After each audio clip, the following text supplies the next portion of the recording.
Hello and welcome to a new video.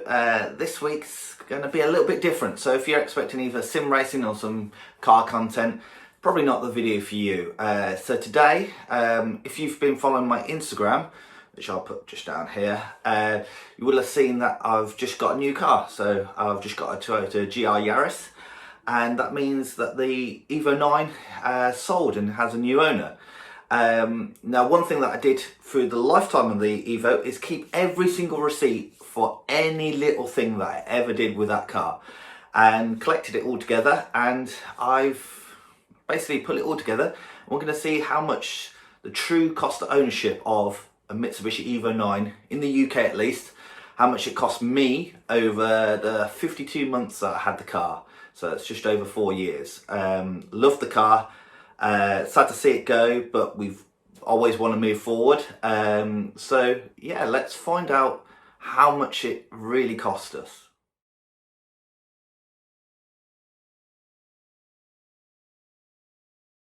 So this video will be a little bit more to camera for pretty much like the whole of it. I'll throw some B-roll in there, but if you're not interested, just click off. But if you are interested to see how much one of these cars costs to run that as a daily, then please consider carrying on and watching this video. So I purchased the car back in November 2017. It had 72,000 miles on the clock. Had, I think, 5 owners. Previous 2 owners absolutely adored the car, always was serviced, and I wanted to continue that on. I purchased one which I tried to find one which was as little modified as possible, because I wanted to experience what it was like when I was a kid. Like my first video introducing the Evo, I was always an Evo fan. I always preferred Evos over Subarus. Always wanted to own one, and when I had the chance to own one, could afford the insurance and afford the car, I wanted to make sure it was pretty stock, so I could experience what it would have been like back in 2005. I found the one that I owned, an FQ320, and the only modifications it had was braided lines and some coilovers. Some good quality Meister R coilovers, so I was really happy with the car I got. I'll timestamp this down below, but I'm going to break the costs down into a few main sections. First of all, maintenance, then insurance, then tax, then modifications, and finally a big one, the cost of the petrol over this time. Yeah, I broke it down into those because of course tax and insurance is very preference to where you live, what country you live, who you are, previous driving habits will make a difference on there. Okay, so the first maintenance cost that I had was a service. This was back in 2018, and I took it to Auto Talk, where we had a service, and I think it needed some extra spark plugs, if memory serves me correctly, and that cost a total of, so checking through the records, that cost £290.62. So that was the first service. Later on that year we had an MOT. In the UK, a typical MOT costs £40.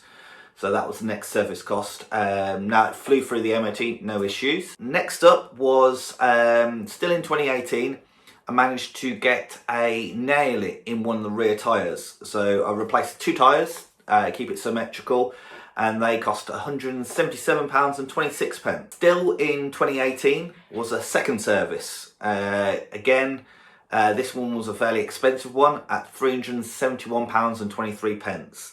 Again, I believe that was at Auto Talk. Now that's just in 1 year. Remember, the Evo needs servicing every, I believe it's 8,000 miles or 6 months, or it might be 6,000 miles, but it is quite a heavy car on servicing. Now we move on to 2019, of the servicing costs at least. Again, May time came round, another service. This time it was £392, and that was down at C1R. Then later on that month, in fact at service, we found another nail in a tyre. So this time, after the service, it rinsed me of nearly £400. I just replaced 1 tyre rather than replacing 2, but it was like for like, so it's still exactly the same Goodyear asymmetric tyre, and that was £94.33. So fast forward a little bit longer in 2019, and we get to September, and unfortunately guess what happened? I got another nail in the tyre. It seemed to be, in the early life of me owning this car, it attracted nails in tyres. This time again, I replaced 2 tyres because I wasn't rinsed by the servicing cost, and that put me back £172.32 for 2 tyres. While we was having the service last time at C1R, they did notice that there was a knocking from the rear camber arms, and MOT was coming up soon. MOT was near the end of September in 2019. So we replaced the bushes in both rear camber arms, which cost £300 and 80 pence in total. And there is a video that I'm probably showing right now explaining what we did there. Straight after that, I went straight for its MOT, and that again was another £40. Again, flow through the MOT, no issues. Later on in October of 2019, I started noticing a little bit of clutch slip. So when you'd build boost in 3rd or sometimes even 2nd gear, the res would rise but you wouldn't go anywhere. So evidently suffering from a worn out clutch. The car was on its 2nd clutch from new. I believe the one that was in there was a stock style XZD clutch. So next thing was to pay for a replacement clutch. Now I put this under servicing and not modification, so a bit unsure whichever way you wanted to go, but we went with an RTS clutch, which was an uprated clutch, good for 440 brake, just in case we wanted to push towards that 400 mark in the future. Now the clutch alone cost £581.33, so it wasn't too bad.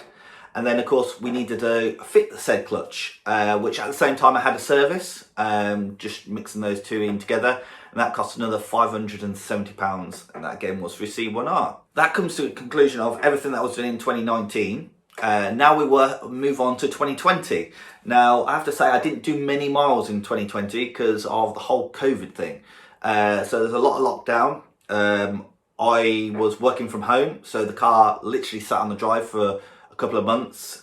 During the first lockdown, I think I filled up the tank just before lockdown, and when we came out of lockdown, I still had the same fuel in there. In 2020, what maintenance costs did we have? So we had, it needed new brakes. So we're getting squeal from the front brakes, which is common on the Evo, but it was more than necessary, and the discs and pads needed replacing. So we brought new brake discs, Godspeed brakes, brake discs, sorry. They cost £288 delivered, and new pads went for Brembo high carbon pads, which was another £120 and 98 pence, and that's for disc and pads all round, so all 4. Then getting those fitted, again that's C1R, total cost of £254 and 99 pence, done by Corey, so big shout out to you guys. Another thing that we had come up was the Evo runs a xenon headlights, or the Evo IX FQ320s run a xenon headlights as the main dip beam. One of them had started to go pink and then eventually failed. Which seems to be, by doing some research, is a common thing with the xenon lights. They start to go a pink in hue and then eventually fail. So I replaced those with some new bulbs, and they were £65 for both. So again, comes around service time. I couldn't service the car in May as usual. I had to wait till June in 2020 just because of the whole COVID situation. Service, again, C1R, £218, job done, great service. That was then followed up by later in the year MOT, which was £40, which I also had a service at the same time, which was again another £170. So the car didn't move much in 2020, but still needed the 2 services because again every 6 months at £218 and £170. So that brings the maintenance section to a close. So in the 52 months that I owned the car, from November 2017 to March 2021, total servicing costs of those things that I've outlined there cost me £4,186 and 86 pence, which you could buy a decent car for that cost in 4 years. So yeah, fairly expensive wedge. Next section to cover off is insurance. Now that is very, very subjective. Some countries you don't have to have insurance. In the UK here, it is legal. You have to have insurance on your car, otherwise you can't drive it on the public road. Insurance also varies a lot by who you are, what's your driving record, what you've driven before, where you live, modifications to the car. On the whole, most of my policies through the 4 years that I had the Evo were with Sky Insurance, who were great because I could go and put an exhaust on the car, call them up and say, hey, I've put an exhaust on the car, and they go, cool, add it to the policy, nothing extra to pay. They gave you discount for being with car clubs as well. So if you are looking for modified insurance, I'd definitely give them a shout. They're very old school. It's not the kind of fill in an online form and they quote you. Just give them a bell. Give them a bell and they'll literally just say, yeah, I'll put you on hold. I'll speak to the underwriters now. And they'll say, yeah, it's going to be X, Y, or Z. But how much did it cost me? When I sold the Evo in 2021, I was 33. So I had it for 4 years, so 29 to 33. I'm male. Before the Evo, I had my Clio RS200, the liquid yellow one that you may have seen on the channel, depending on how long you've been subscribed. Initially, it was around about £100 more than the Clio. It wasn't too much, but it quickly came down as I started accruing that maybe that I'd had this high-powered four-wheel drive car and not stuck it in a hedge. So the first year, insurance cost me £480 a year. Second year, it went down slightly to 400. Third year, it went down to 350, and my final year was £280, which I personally think is a great deal, especially for the type of car it is. Admittedly though, it is now 2021.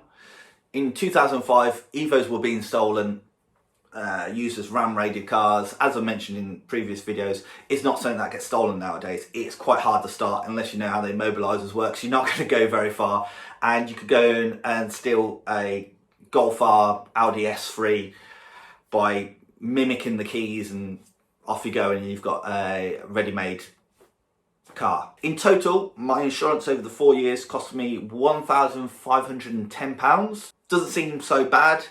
So I mean, insurance is that one thing that you've got to pay for, but you don't actually get anything back for it. So you get nothing back for it unless you use it, and you hope never to use it. So it's one of those strange things in life. Next up, it's car tax. So again, maybe this is something that's a bit more individual to where you live, but here in the UK, you have to pay tax on any car that you drive on the UK road. Apparently that's to keep the roads in good condition. But some of the roads, especially around my area, probably not great condition, and that money is not going great, and it's often done on how much CO2 your car emits. Now, I was lucky enough that the Evo IX that I got was an early 2005 car, so it falls in the lower bracket. If you had a Evo IX from later in 2005 and onwards, the tax is nearly double what I'm about to quote right now. So this is for early 2005 Evo IXs, and I believe Evo VIIIs as well here in the UK. And of course, this price also changes over time. So the car tax for me at the time of recording this was £340 per year. So it's a fair wedge for a car. Definitely if you got a more eco-friendly car, you could be paying zero road tax or £20 road tax, a lot cheaper. In total, because I sold the car partway through a tax year, I only paid 6 months of the final year. So that's 3 years of £340 and 1 year of £170. So in total, that's another £1,190. I have to say, I don't think I did £1,190 worth of damage to the UK roads in my driving. Because where I live, if you know Birmingham quite well, there is a lot of speed bumps. And the Evo, it wasn't a low car, but it was a fairly low car. You have to crawl over those things, so I definitely wasn't going anywhere fast. So the next section that I'm going to break down the costs for is modifications. Evo IX, there's a plethora of parts that you could put on a car to modify it, to increase its performance, looks, styles, everything, modernize it. Now I've put a few things in here. I suppose in theory you could add the clutch and the brakes to modifications, because we did upgrade the brakes and upgrade the clutch, but I saw that as a maintenance thing. It was something that needed replacing. and I just chose to take the advantage to say, let's upgrade it rather than replace it like for like. First few upgrades that I did, we went to LED rear lights. So normally the rear lights in Evo 9 are filament bulbs. I got some LED ones, so that's for the rear lights, and they were $9.99. Just modernised the look, and especially in the way the clusters work on the Evo 9, just made them pop a bit more, gave it more that instantaneous light as well.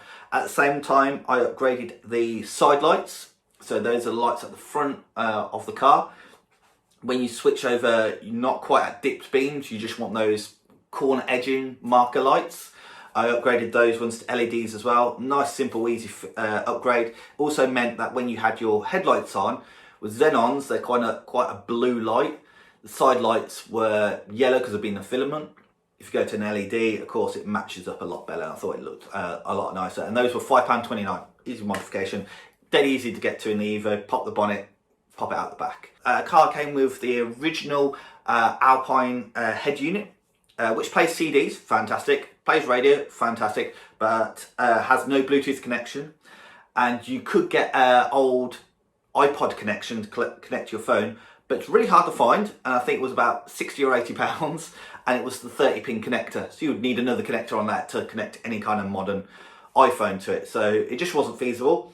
So I managed to find a JVC head unit with no CD player, so it made it nice and thin and small and fit into the dash nice and easily.